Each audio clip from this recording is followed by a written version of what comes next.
The Telltale Heart by Edgar Allan Poe.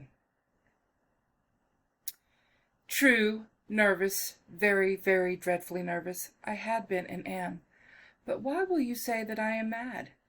The disease had not sharpened my senses. The disease had sharpened my senses, not destroyed, not dulled them. Above all was the sense of hearing acute. I heard all things in the heaven and in the earth. I heard many things in hell. How then am I mad? Hearken and observe how healthily, how calmly I can tell you the whole story.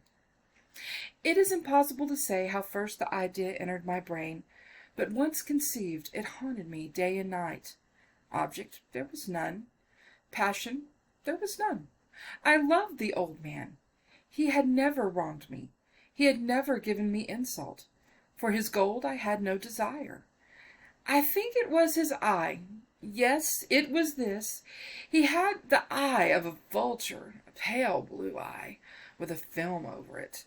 Whenever it fell upon me, my blood ran cold. And so by degrees, very gradually, I made up my mind to take the life of the old man, and thus rid myself of the eye forever. Now, this is the point. You fancy me mad. Madmen know nothing. But you should have seen me.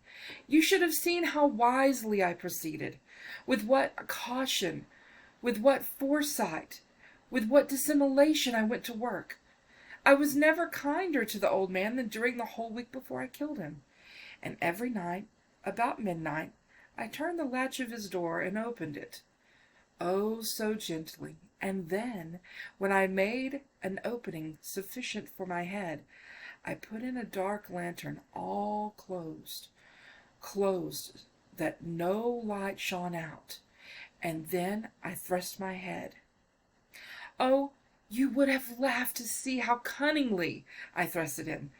I moved it slowly, very, very slowly, so that I might not disturb the old man's sleep.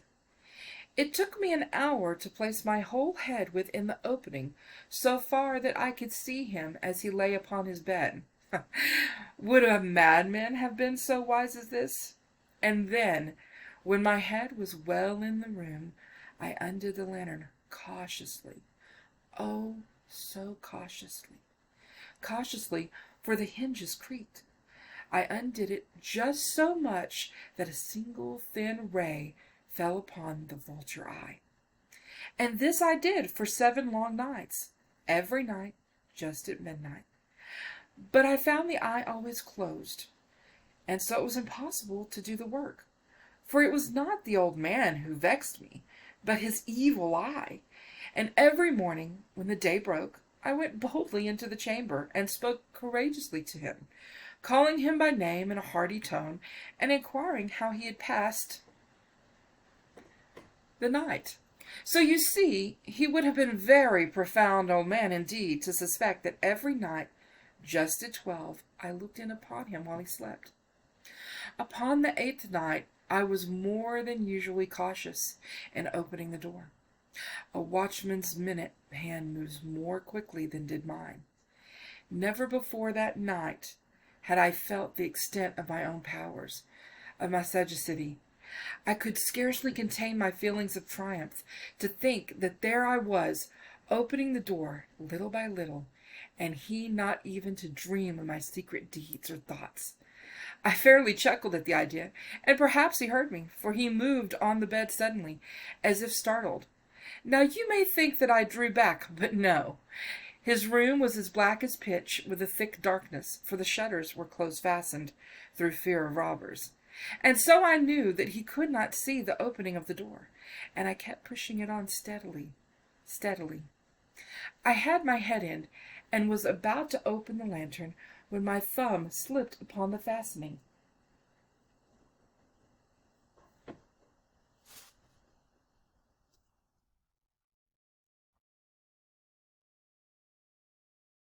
And the old man sprang up in bed, crying out, "Who's there?"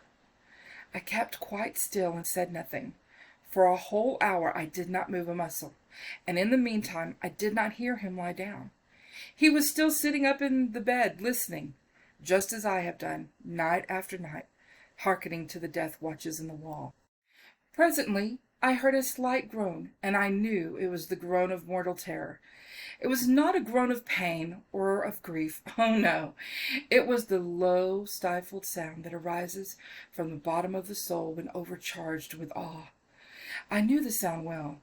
Many a night just at midnight, when all the world slept, it has welled up from within my own bosom, deepening with its dreadful echo the terrors that distracted me. I say I knew it well. I knew what the old man felt, and I pitied him, although I chuckled at heart. I knew that he had been lying awake ever since the first slightest noise. When he had turned in the bed, his fears had been ever since growing upon him. He had been trying to fancy them causeless, but could not. He had been saying to himself, "It is nothing but the wind in the chimney. It's only a mouse crossing the floor, or it's merely a cricket which has made a single chirp." Yes, he had been trying to comfort himself with these suppositions, but he had found all in vain, all in vain, because death, in approaching him, had stalked with his black shadow before him, and enveloped the victim.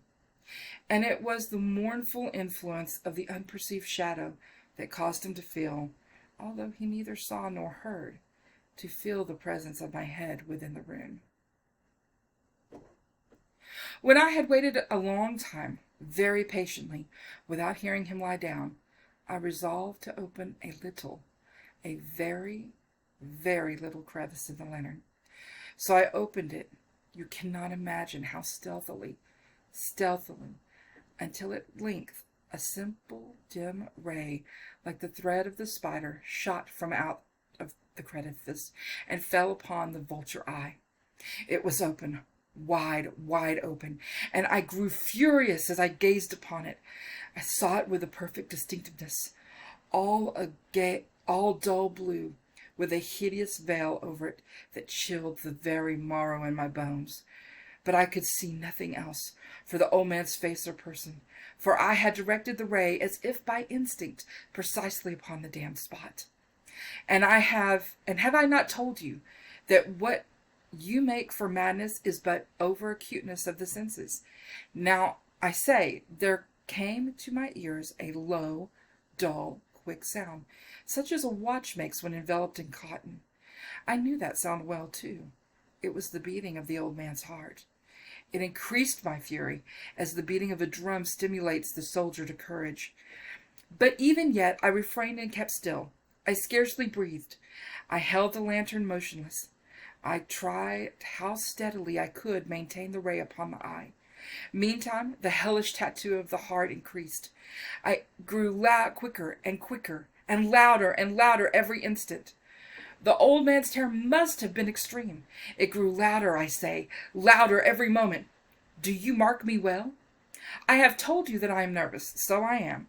And now, at the dead hour of the night, amid the dreadful silence of that old house, so strange a noise as this excited me to uncontrollable terror. Yet for some minutes longer I refrained and stood still. But the beating grew louder. I thought the heart must burst, and now a new anxiety seized me. The sound would be heard by a neighbor. The old man's hour had come. With a loud yell, I threw open the lantern and leaped into the room. He shrieked once, only once. In an instant, I dragged him to the floor and pulled the heavy bed over him. I then smiled gaily to find the deed so far done. But for many minutes the heart beat on with a muffled sound. This, however, did not vex me. It would not be heard through the wall. At length it ceased. The old man was dead. I removed the bed and examined the corpse. Yes, he was stone dead. I placed my hand upon the heart and held it there for many minutes. There was no pulsation. He was stone dead. His eye would trouble me no more. If still you think me mad, you will think so no longer, when I describe the wise precautions I took for the concealment of the body. The night waned, and I worked hastily, but in silence. First of all, I dismembered the corpse. I cut off the head, and the arms, and the legs. I then took up 3 planks from the flooring of the chamber, and deposited all between the scantlings. I then replaced the boards so cleverly, so cunningly, that no human eye, not even his, could have detected anything wrong. There was nothing to wash out, no stain of any kind, no blood spot whatever. I had been too wary for that. A tub had caught all. When I had made an end of these labors, it was 4 o'clock, still dark as midnight. As the bell sounded the hour, there came a knocking at the street door. I went down to open it with a light heart, for what had I now to fear? There entered 3 men, who introduced themselves with perfect suavity as officers of the police. A shriek had been heard by a neighbor during the night. Suspicion of foul play had been aroused. Information had been lodged at the police office, and they, the officers, had been deputed to search the premises. I smiled, for what had I to fear? I bade the gentleman welcome. The shriek, I said, was my own in a dream. The old man, I mentioned, was absent in the country. I took my visitors all over the house. I bade them search well. I led them at length to his chamber. I showed them his treasures secured, undisturbed. In the enthusiasm of my confidence, I brought chairs into the room, and desired them here to rest upon their fatigues, while I myself, in the wild audacity of my perfect triumph, placed my own seat upon the very spot beneath which reposed the corpse of the victim. The officers were satisfied. My manner had convinced them. I was singularly at ease. They sat, and while I answered cheerily, they chatted of familiar things. But ere long I felt myself getting pale, and wished them gone. My head ached, and I fancied a ringing in my ears. But still they sat, and still chatted. The ringing became more distinct. It continued, and became more distinct. I talked more freely to get rid of the feeling, but it continued and gained definiteness, until at length I found that the noise was not within my ears. No doubt I now grew very pale, but I talked more fluently and with a heightened voice. Yet the sound increased, and what could I do?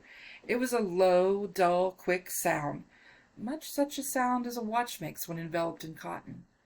I gasped for breath, and yet the officers heard it not. I talked more quickly, more vehemently, but the noise steadily increased. I arose and argued about trifles in a high key and with violent gesticulations, but the noise steadily increased. Why would they not be gone? I paced the floor to and fro with heavy strides, as if excited to fury by the observations of the men. But the noise steadily increased. Oh, God! What could I do? I foamed, I raved, I swore. I swung the chair upon which I had been sitting, and grated it upon the boards. But the noise arose over all, and continually increased. It grew louder, louder, louder, and still the men chatted pleasantly and smiled. Was it possible they heard not? Almighty God, no, no, they heard, they suspected, they knew. They were making a mockery of my horror. This I thought, and this I think. But anything was better than this agony. Anything was more tolerable than this derision. I could bear those hypocritical smiles no longer. I felt that I must scream or die, and now, again, hark, louder, louder, louder, louder. Villains! I shrieked. Disassemble no more. I admit the deed. Tear up the planks. Here, here. It is the beating of his hideous heart. The end.